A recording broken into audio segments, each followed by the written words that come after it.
네, 저 평론가 조우석입니다. 너아라 TV 여러분, 시청자 여러분 반갑습니다. 여러분도 이미 아시겠지만 저는 방송에서 종종 신간을 소개를 합니다. 비교적 자주 합니다. 그렇게 하는 이유는 저도 알고 여러분이 이미 짐작하시는 대로입니다. 좌익 세력에 맞서기 위해서는 공부를 해야 됩니다. 스스로를 단련을 해야 됩니다. 그러기 위해서 책만큼 좋은 것은 제가 알기에 없습니다. 그래서 지난해 저는 다른 유튜브 방송에서 신학자 정선구 전 총신대 총장님이 쓰신 칼럼집 목사가 왜 욕을 해를 소개를 한 바 있습니다. 이분 책 말고 다른 것도 여러 개 소개를 했습니다. 여러분, 정선구 총장님 이미 아실 겁니다. 사진을 한번 확인하시겠습니까? 좋습니다. 여러분이 익히 아시는 분일 것입니다. 아주 대표적인 국내 신학자입니다. 제가 근데 가끔 놀라는 게 있습니다. 사랑제일교회 신자분들, 너아라 TV 독자분들이 대부분 다른 유튜브 방송에서 한 그거를 다 시청을 하셨답니다. 그래서 저를 길에서 보거나 교회에서 만나면 그것부터 기억하시고는 인사를 하시는데 그때마다 제가 깜짝깜짝 놀랍니다. 감사드리기 정말 감사드리지요. 이렇게 고마울 수가 없습니다. 자, 오늘 이 자리에서 고백을 하나 할 게 있습니다. 당시에는 지난해만 해도 제가 기독교 신자가 아니었습니다. 그러나 지금은 엄연한 기독교 신자로 바뀌었습니다. 그 이후에 50% 이상이 저한테는 정선구 총장님을 만난 게 배경이 됐습니다. 그 어른이 쓰신 책을 보면서 제 가슴이 그렇게 쿵쾅댔습니다. 이제 기독교 주변을 맴돌지 말고 교회 안으로 바로 들어가라는 메시지로 저는 그걸 해석을 했습니다. 그게 정확하게 지난해 가을 얘기입니다. 지난해 가을 이후 저는 비신자에서 신자로 바뀌었습니다. 그리고 여러분이 짐작을 하시겠지만 제가 기독교 신자가 된 배경의 50%는 애국적 동기가 조금은 있습니다. 사실 요즘 세상이 어떻습니까? 문재인 독재 시대에 정치적 위기가 거듭되고 교회가 제 역할을 못하는 시대 아닙니까? 이런 국면에서 저 하나라도 신자가 된다는 게 이 나라를 위해서 도움이 된다면 뭐 어렵지 않다. 몸을 던지자는 결심을 했습니다. 이런 고백을 고백 아닌 고백이고 부끄러운 얘기지만 너아라 TV에서 이렇게 털어놓게 돼서 너무 기쁩니다. 어쨌거나 제가 정선구 총장님의 지난해 칼럼집을 보면서 지금도 기억에서 지워지지 않는 게 있습니다. 기원전 7세기 유대 나라 상황이 바로 지금 21세기 대한민국과 똑같았습니다. 저는 눈을 비비고 몇 번 봤습니다. 그때도 고대 유대 나라에서 사회 정의는 온데간데 없었습니다. 그리고 완전히 세상이 뒤집혔습니다. 그때 젊은 선지자 하박국이 지금 우리처럼 하나님께 기도를 하며 되물었다고 합니다. 그 점이 저는 지금도 기억에 선합니다. 기도 내용이 이렇다고 합니다. 인간의 눈을 만든 하나님인 당신은 어찌하여 지금 유대 나라의 상황을 못 보고 계십니까? 라고 울부짖었다고 합니다.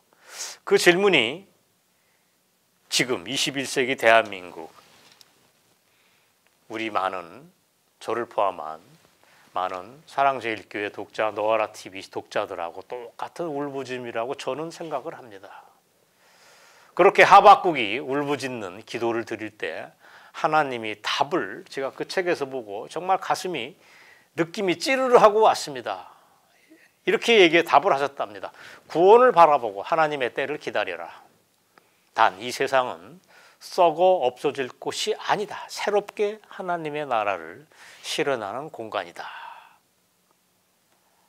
와, 환상적인 답이 들어왔던 겁니다. 그렇습니다. 저는 지난해 정선구 총장님 신학의 그게 핵심이라고 저는 이해를 했습니다.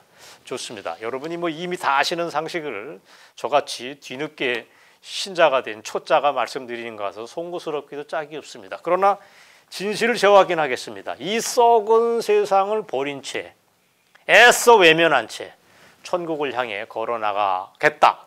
그게 책임 있는 교인의 태도가 아니라고 저는 알고 있습니다. 그런 거를 정성구 총장님이 쓰신 새 책에서 재확인하고 있습니다. 자, 정성구 총장님이 지난해 내신 책이 목사가 왜 욕을 해라면, 지금 화면에 띄워주시죠. 똑같은 울림의 책을 또 하나 냈습니다. 목사가 왜 정치를 해, 이렇게 되어 있습니다. 하나가 보라고 하나가 노란 거 차일 뿐 비슷한 내용입니다. 지난해 책과 울림이 목소리가 비슷합니다. 그리고 이게 무슨 굉장히 어려운 고담 준론이 아니고 칼럼 모음집, 동시대를 호흡하는 칼럼 모음집이라서 읽기 어렵지 않습니다. 단 순도는 굉장히 높습니다. 자신합니다. 제가 책 보는 데는 선수 아니겠습니까? 책을 보면 이게 함량이 어느 만큼인지는 저한테는 금방 판단이 됩니다. 분명한 건 여러분이 그동안 목말라 했던 게, 그동안 힘들어 했던 게, 갈구했던 게, 거의 모든 게 담겨 있는 게 아까 지난해 나왔다고 소개를 한 책 목사가 왜 욕을 해이고, 이번에 새로 나온 제2탄 목사가 왜 정치를 해입니다. 아까 말씀드린 대로 그분 그분 글은 아주 쉽고 간결합니다. 왜 이게 가능하냐? 글솜씨가 뛰어나서 그러냐? 그건 아닙니다. 저야말로 글쟁이지만 저는 기자 훈련만 40년 받았으니까 자연스럽지만 그거는 글 쓰는 게 직업은 아니셨을 겁니다. 그러나 바탕에 진리에 대한 확신이 깔려 있으니까 괜히 머리 아프고 현학적이고 이런 게 자취도 없습니다. 진솔한 속마음이 그냥 간결하게 책 읽는 사람들의 마음에 그냥 다가옵니다. 기독교 관련 서적이 교보문고 같은 큰 서점에 가면 정말 굉장한 부스에 하늘만큼 땅만큼 깔려 있습니다. 그러나 저는 조금 과장을 섞어서 얘기하자면 이 책 한 권이면 끝날 수 있다라고 말씀드리겠습니다. 물론 좀 과장입니다. 목사가 왜 정치를 해?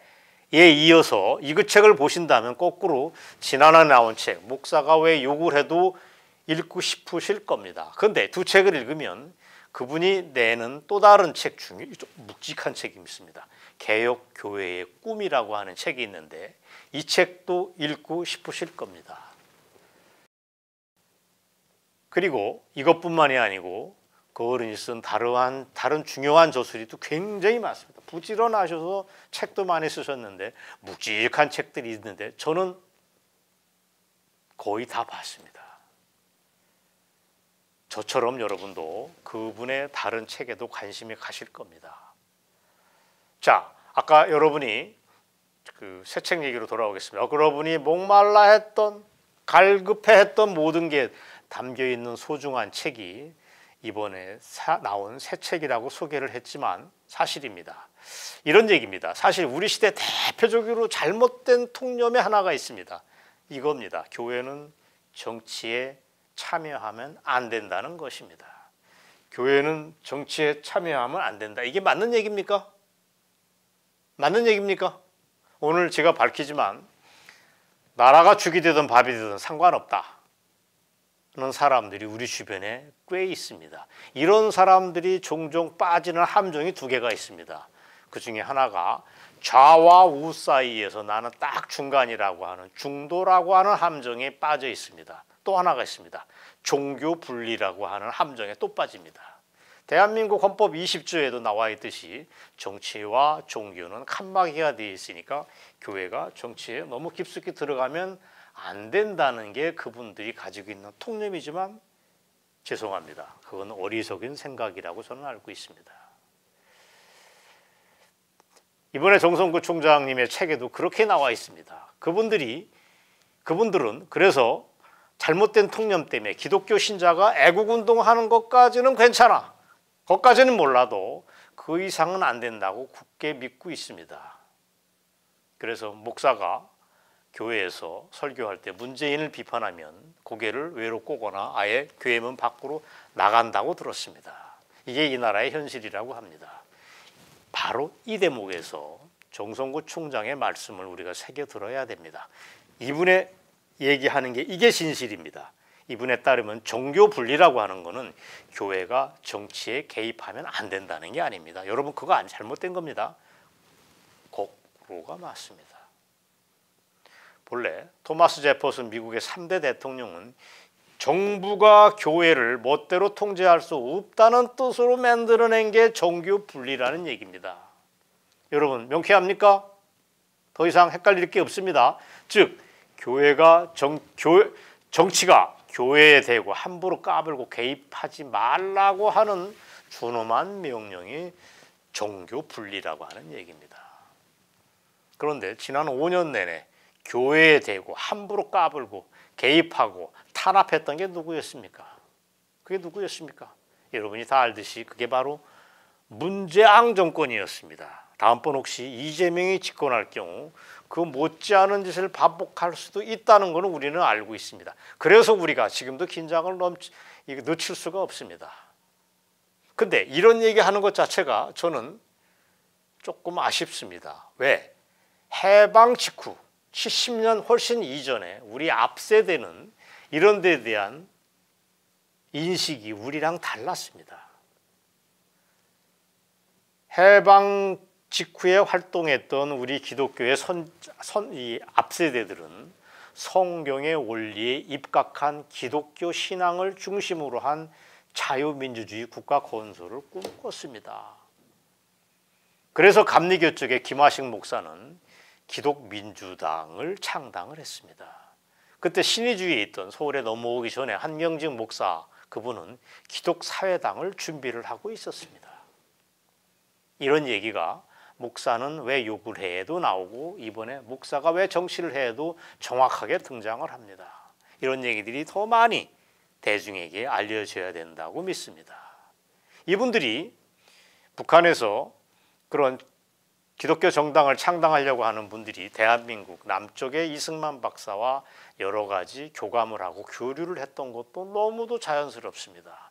그런 꿈을 옛날 얘기로 그치지 말고 21세기 지금 대한민국에서 되살려야 합니다. 그게 주사파 정치를 벗어나기 위해서는 피할 수 없는 선택이라고 저는 봅니다. 여러분이 아는 상식을 재확인하겠습니다. 제가 알기에 건국 대통령 이승만의 가장 위대한 저술로는 누구나 얘기합니다. 독립정신이라고 얘기합니다. 하지만 독립정신 못지않게 기독교 입국의 꿈을 담은 한국교회 핍박이라고 하는 명저술이 있습니다. 물론 요즘 말로 쉽게 나온 책이 꽤 많습니다. 기독교 입국이란 뭐냐? 복음으로 세상을 변화시키고 정복하자. 그래서 이 땅을 하나님 나라로 만들자. 하나님 나라를 실천하자라고 하는 게 아니었습니까? 그에 비해서 지금 우리는 아까 언급한 대로 종교는 정치에 참여하면 안 된다라고 하는 어리석은 종교 분리의 원칙을 잘못 이해하고 있고 그래서 아직도 애국운동만 하는 걸 능사로 하고 있습니다. 이래서는 안 됩니다. 자, 오늘 제가 한 방송을 정리를 하겠습니다. 정성구 총장님의 나온 핵심 메시지를 여러분이 이 10분 좀 넘는 방송에서 그냥 머릿속에 집어넣으실 수 있습니다.